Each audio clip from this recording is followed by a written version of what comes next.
What if the asset you have been holding was never just a payment token? What if the network it runs on is quietly being transformed, right now, in real time, through validator proposals and institutional infrastructure builds and interoperability layers being assembled piece by piece, into something that functions less like a wire transfer and more like an entire financial system? Not a bank, not a brokerage, not a DeFi protocol in the way retail investors currently understand DeFi. Something that combines all three. A system where assets settle instantly, institutional credit flows efficiently, idle holdings generate yield natively, and the infrastructure underneath all of it is the same ledger that was originally built to replace correspondent banking. That transition is not a roadmap item. It is not a white paper promise. It is a series of concrete, documented, technically specific developments that are happening simultaneously right now, and almost nobody has connected them into a single coherent picture. Today I am going to connect them for you, and when you see the full architecture, the question you will be asking is not whether XRP goes up. The question you will be asking is whether you understood what you were actually holding this entire time.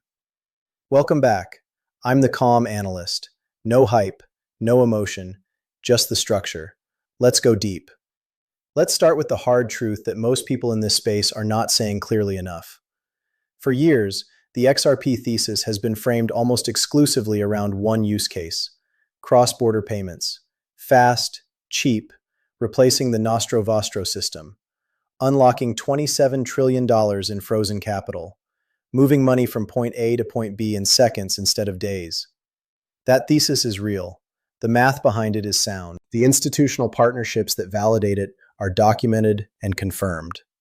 But that framing, XRP as a payment rail, captures only one dimension of what is being built.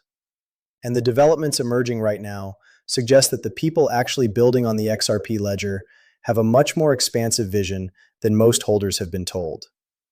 Think about how financial systems actually generate value for participants. Payments are one layer, but every mature financial system also has lending, the ability to put idle capital to work generating yield. It has credit infrastructure, prime brokerage, collateralization, margin facilities. It has interoperability, the ability for multiple institutions and protocols to interact with each other without friction. And it has liquidity depth, enough capital moving through the system that large transactions can be executed without slippage or market impact. Right now, on the XRP ledger, all four of those layers are being built simultaneously, not sequentially, at the same time. And the way they connect to each other is what makes this moment fundamentally different from anything that has happened on the ledger before. Let me show you the architecture. Layer 1 is the one that will affect XRP holders most directly, and it is the one that has been least discussed in the mainstream crypto conversation. It is called XLS66, and it is a proposal currently being evaluated by XRP ledger validators to introduce native lending and borrowing directly on the ledger itself. Read that again, native. Not through a third-party DeFi application, not through a centralized lender that holds your funds, not through a bridge to another chain. Native lending and borrowing built directly into the XRP ledger protocol, the same way the decentralized exchange is native to the ledger, the same way escrow is native to the ledger. Here's what that means in practice. XRP, RLUSD, and potentially other assets issued on the ledger could be deposited into on-ledger vaults.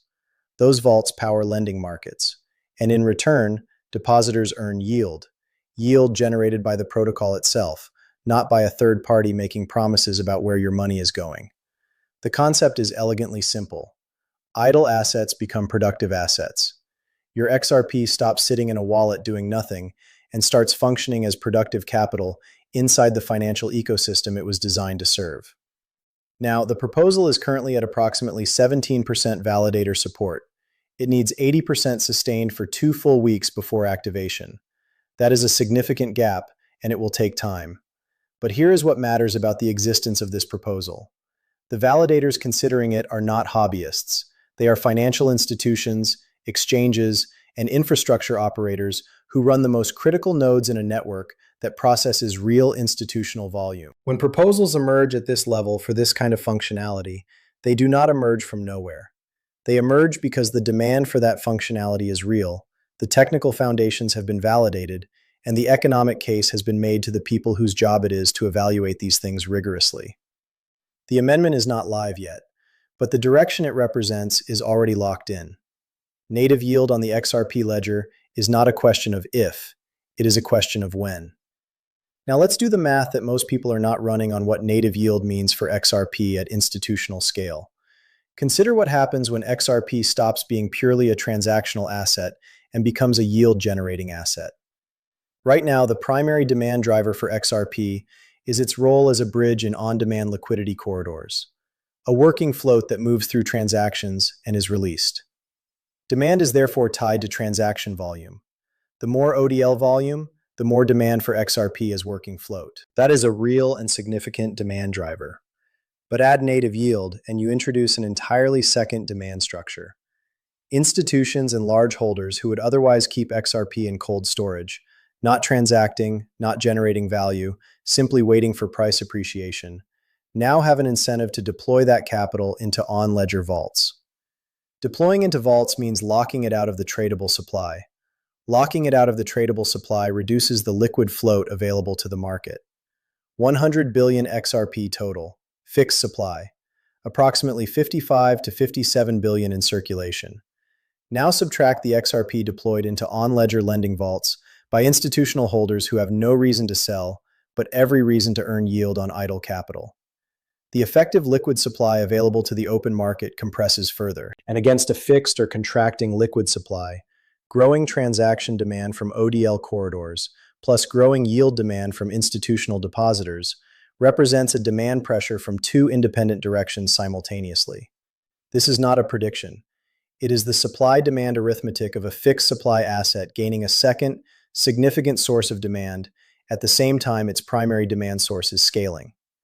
The math runs in one direction, and it runs there with or without anyone's opinion about it. Layer 2 of the architecture being assembled is what Ripple has been building quietly in the institutional infrastructure space. And the signal here is not a press release. It is a pattern of acquisitions, partnerships, and product builds that only make sense when you understand where they are pointing. Hidden Road, acquired by Ripple, a prime brokerage firm. Let that term sit for a moment. Prime brokerage. In traditional finance, prime brokerage is the suite of services that the largest financial institutions use to manage institutional scale capital. Securities lending, margin financing, custody, clearing and settlement, risk management. The infrastructure that allows a hedge fund or an asset manager to operate at scale without building every piece of their own back-office technology. Ripple acquiring a prime brokerage firm is not a payment company making a lateral move. It is a company that built the settlement rails, now acquiring the institutional services layer that sits on top of those rails. It is the logical next step in a company that started with moving money and is now building the full financial ecosystem around that capability. G-Treasury, also acquired by Ripple.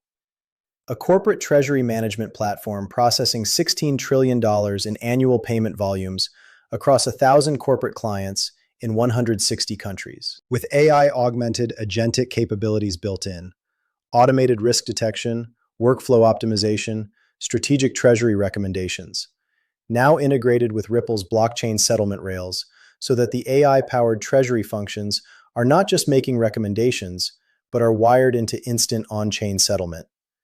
Think about what that stack looks like from a corporate treasurer's perspective. You have a platform that manages your global cash flows, detects risk in real time, recommends strategic actions, and when it identifies that you need to move liquidity from a Canadian subsidiary to a German counterparty, it does not route that through a correspondent bank with a 2 to 6 day settlement window. It settles it in 8 seconds on the XRP ledger through ODL. No pre-funding required, no Nostro buffer, no correspondent fees. That is not a payment product. That is a complete institutional treasury operating system with blockchain settlement built in at the core. Flare's founder Hugo Fidian described it clearly. Rails like the XRP ledger allow institutions to interact with multiple protocols and multiple institutions with the lowest friction possible. In finance, friction is expensive.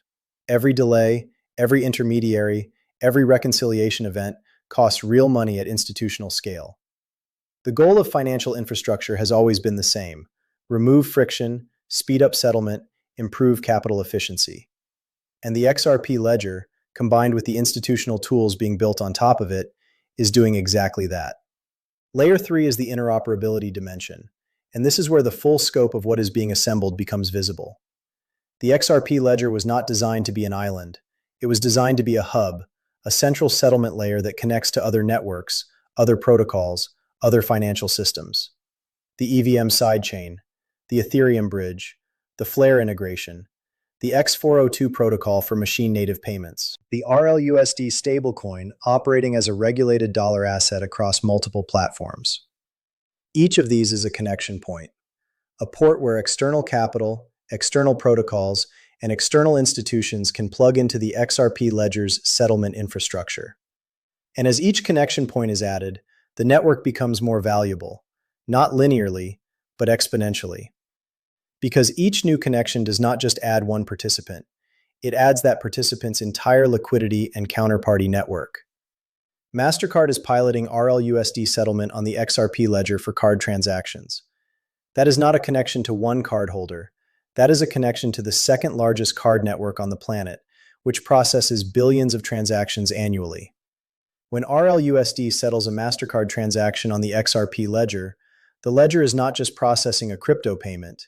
It is processing a mainstream commercial payment on behalf of the global card network. The Uphold platform is building crypto-backed Visa credit card infrastructure, where XRP and other assets serve as collateral for fixed-rate loans, allowing holders to spend without selling. That is a direct connection between XRP's on-chain value and the Visa network's acceptance infrastructure. Every swipe of that card is a financial interaction that begins with XRP as collateral and ends with a purchase at any of the tens of millions of merchants globally that accept Visa. The pattern is unmistakable: settlement rails, institutional credit services, native yield, corporate treasury integration, stablecoin acceptance infrastructure, machine-native payment protocols, cross-chain interoperability. This is not a payment network being incrementally improved. This is a financial system being assembled layer by layer, connection by connection, in exactly the order that financial systems have always been built. Rails first, then liquidity, then credit, then yield, then full institutional integration. Here is the catalyst timeline that ties all of this together, because the pace of these developments is accelerating, not slowing. XLS66 is currently in validator review. At 17% support, it has a significant path ahead. But validator consensus on the XRP ledger historically moves in waves. Once major validators begin signaling support, others follow quickly. Watch the validator support percentage over the coming weeks. When it begins climbing past 50%, the market will start pricing in the yield narrative. When it reaches 80% sustained, the structural change to XRP's demand profile becomes permanent.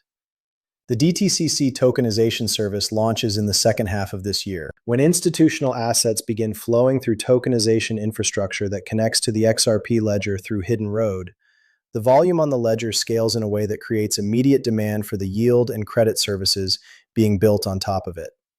The pieces are being assembled in sequence because they were designed to work together. The Clarity Act is in final negotiation. When it passes, the risk premium that has kept cautious institutional capital on the sidelines disappears. And that capital, waiting, positioned, ready to deploy, does not look for simple payment infrastructure. It looks for full-service institutional financial infrastructure: prime brokerage, settlement rails, credit facilities, yield generation. The full stack that Ripple is assembling is exactly what institutional capital requires before it deploys at scale. And RLUSD, already ranked as the second most donated crypto asset in the world, already integrated with MasterCard's settlement pilot, already operating as a regulated dollar asset, is the stablecoin backbone that ties the entire ecosystem together. Every institutional interaction on the XRP ledger that requires a stable unit of account uses RLUSD. Every lending vault, every collateral position, every treasury settlement. RLUSD is the dollar layer of a financial system that is being built on XRP rails. The fuse is lit on every one of these layers simultaneously, and when they all reach operational scale at roughly the same time, as the current development timelines suggest they will, the combined effect is not additive, it is multiplicative. I want to address the people who have been holding through the frustrating months of sideways price movement and are wondering whether the narrative keeps evolving because the original thesis keeps failing to deliver. That is a fair question, and it deserves a direct answer. The original thesis, XRP as a cross-border payment rail replacing Nostro-Vostro infrastructure, has not been replaced. It has been validated. The Royal Bank of Canada governance partnership is documented. The live demonstration of 8-second Canada to Germany settlement is documented. The DTCC's hidden road integration is live. TCS Banks has Ripple in its architecture. Japan's trade finance platform is operational on the XRP ledger. The payment rail thesis is not being abandoned, it is being expanded. Because the people building on these rails recognized exactly what every major financial institution in history has recognized. Settlement infrastructure is the foundation. And once the foundation is solid, you build everything else on top of it. Lending, credit, yield, interoperability, institutional services. These are not replacements for the payment thesis. They are the next floors of the same building. And each floor makes the entire structure more valuable, to institutions, to holders, and to the market pricing the asset at the center of it all. The market has been pricing XRP as a payment token. What is being built is a financial ecosystem. The gap between those two valuations is where the opportunity lives right now. Here is what I want you to carry forward from everything we covered today. XLS 66 proposes native lending and borrowing directly on the XRP ledger, turning idle XRP into yield-generating capital without third-party risk. Hidden Road gives Ripple prime brokerage infrastructure, the institutional services layer that sits on top of settlement rails. G-Treasury connects 16 trillion in annual corporate payment flows to on-chain settlement. Flare's interoperability architecture enables multi-protocol, multi-institution interaction with minimal friction. MasterCard is piloting RLUSD settlement on the XRP ledger. Uphold is building XRP-backed Visa credit infrastructure. The DTCC launches its tokenization service this year, with Hidden Road integrated into its back end. Settlement rails, institutional credit, native yield, corporate treasury integration, stablecoin acceptance, cross-chain interoperability, one network, one fixed supply, 100 billion tokens. 7 layers of financial infrastructure being assembled simultaneously. The market is still pricing the payment token. The builders are constructing the financial machine. That gap does not stay open indefinitely. Gaps between what something is and what it is becoming close. And when they close on a fixed supply asset, with institutional demand growing from multiple independent directions at once, they close fast. The sleeping giant is not waking up. It is already awake. It has been building quietly while the crowd watched the price chart. And the infrastructure it has built while no one was paying attention is now almost complete. Comment machine below if you made it through this full analysis. I want to see who understands that they are not just holding a payment token. Stay patient, stay rational. The rail was always the foundation. What is being built on top of it is the reason the foundation matters. We don't wait for the future, we plan for it.